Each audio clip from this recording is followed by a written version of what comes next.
What's going on, everybody? This is MDENT313, and I'm back at y'all with another one. Listen, I want to talk about a topic that it's never been brought up, and the reason why I want to talk about this is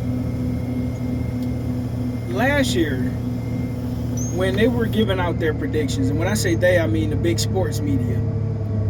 And I watch all of the sports media guys, right, on both channels, from ESPN to Fox Sports, as well as YouTube. I actually like listening to YouTube content creators a little bit more, but I like listening to and getting everybody's opinion, right? Because everybody brings something different to the table. I remember last year, right, that Lamar Jackson, because everybody's saying, he's gonna make the playoffs. The Ravens are always, have at least 10 wins. The Ravens are always in the thick of things. And they always talk about Lamar Jackson's injury history, right? And I remember, they used to do the same thing with Michael Vick. And they also did the same thing with Cam Newton. It's a fair point. It's a fair criticism. Because usually when you're a dual threat quarterback, you tend to get banged up and get injured a lot, right? And I thought about it a little bit last year, when Joe Burrow got hurt. He was hurt half his rookie season, due to a terrible offensive line. He was hurt last season due to a terrible offensive line. And even the year that they went to the Super Bowl, when he had his best season, and Joe Burrow, as everybody knows, my favorite player in the NFL, he was sort of banged up that season, right? But that was his healthiest season. And what I find to be strange, right? And it's okay for you to criticize somebody, but when someone else has the same, problems going on or deficiencies, they're not heavily criticized the same, right? All everybody talked about was Cam Newton's injury history and Joe Burrow's injury history, right? I mean, not Joe Burrow, but Cam Newton and Lamar Jackson's injury history. But my favorite player, Joe Burrow, one of the most frustrating things for me is he's constantly injured, right? Now, injury is an injury, regardless of how you get them, right? Whether it's a fluke injury, it's terrible offensive line, or you a running quarterback, but an injury is an injury, right? And shame on the Cincinnati Bengals offensive line for not keeping Joe Burrow upright as they should. When you have a quarterback of that caliber, you have to keep a dominant offensive line in front of him. But what I want to talk about is why the I'll say legacy media. And when I say legacy media, I mean big media, right? How come Joe Burrow and Justin Herbert is not criticized for their injury history at the same level of a Lamar Jackson,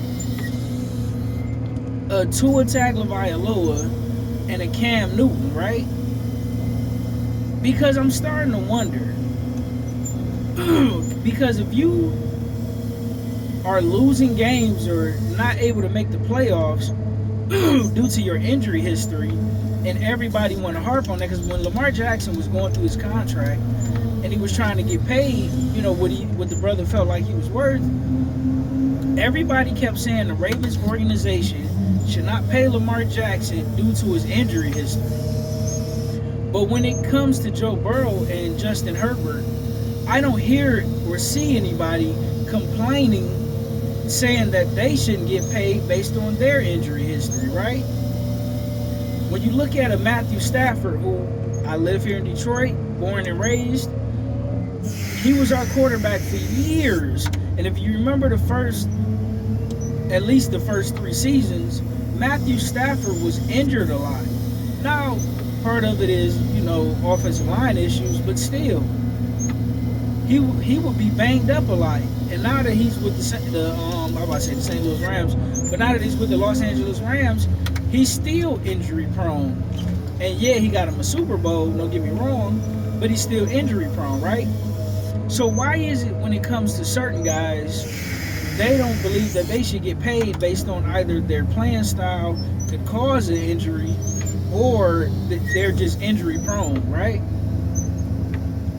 Also, when you look at, because I remember when Cam Newton was playing, right? His playing style was literally no different than Josh Allen's playing style. The only difference that I would make is Josh Allen has had better receivers than Cam Newton and Michael Vick have ever had. Even Donovan McNabb. McNabb really flourished when they finally got him Terrell Owens, but at least McNabb was able to get the Eagles to the NFC Championship game, and he was able to do it 4 times, right? Cam Newton, with practically no receivers, he was able to get the Carolina Panthers to a Super Bowl. When you look at Lamar Jackson, he just got Zay Flowers, who's a rookie. This is his 2nd year, but he was a rookie last year. And he got his team to the AFC Championship game in a much tougher, a very tough division. But when you look at Josh Allen, he has the exact same playing style as a Cam Newton. He's had more weapons than Cam Newton has ever had. And nobody's ever concerned about him not being able to get it done, or they're never concerned about if he continues to play in that style of play, he's going to get injured. It's only a matter of time before your body starts to break down when you're playing that same playing style. But when Cam Newton was playing that same playing style, they harped on him to no end. And he got farther with less weaponry around him. Now, how is that?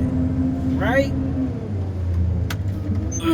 When you look at Joe Burrow, don't get me wrong, Joe Burrow he went to the Super Bowl. But at the same time, they may never make it back due to his injury history, right? Matthew Stafford, he was lucky enough to get one due to, on the account of Joe Burrow, quite naturally, but the Rams may never get there again because of his injury situation. But no one in the media have a problem with these guys getting paid who have a injury history, unless it's, one of us, right? I'm just going to go ahead and say it. I'm going to go ahead and be honest about it, right? Everybody's saying Lamar Jackson isn't a good pocket passer, right? And you know what? You can make a fair case for that. But in the same situation, if you're going to make that case against Lamar Jackson, you also have to make that same case with Josh Allen, because with no Stephon Diggs, Josh Allen was average at best. Shout out to Kevin Samuels, rest in peace to the Godfather. He was average at best. When you look at Justin Herbert, who's always injured, phenomenal arm talent, and he's had wide receivers average.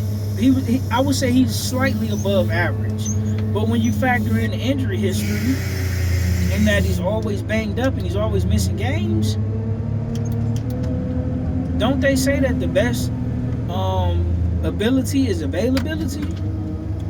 And he missed a lot of games due to injury. And he has had, as far as offense and defense, Justin Herbert has had better offensive weapons than Lamar Jackson, Robert Griffin III, Cam Newton, and Michael Vick put together. And Donovan McNabb, minus the 1, maybe 2 years he had Terrell Owens. Right? Then I see that they say that they rated Tua, Josh Allen, and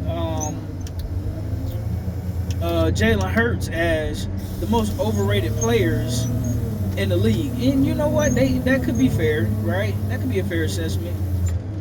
But what I don't understand is all 3 of those guys have done more with less than Justin Herbert.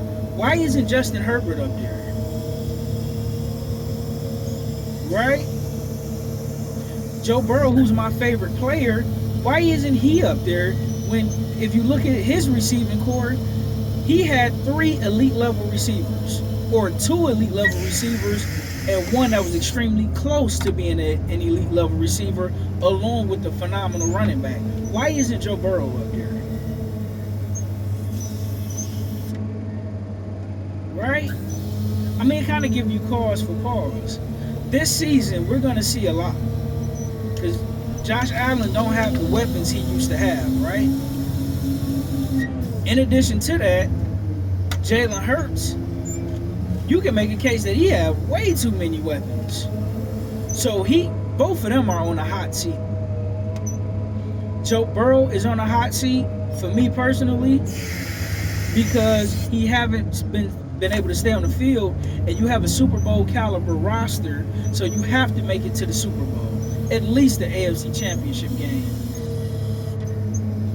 Lamar Jackson is on a hot seat because you made it to the AFC Championship game and you were within plays of possibly winning that. But back to my injury history point, I don't see any consistency from legacy media when it comes to guys who can't get it done from the pocket, or when it comes to a player's injury history and should they get paid or not. Because Joe Burrow is finna be up, and no one's gonna harp and complain about Joe Burrow shouldn't get paid because he's hardly ever on the field. That's something I will be watching for come next season when it's time for him to get that big money. I want to see if they're gonna have the same smoke for him that they had for Lamar Jackson. Let me know what you guys think in the comment section. Like, share, and subscribe.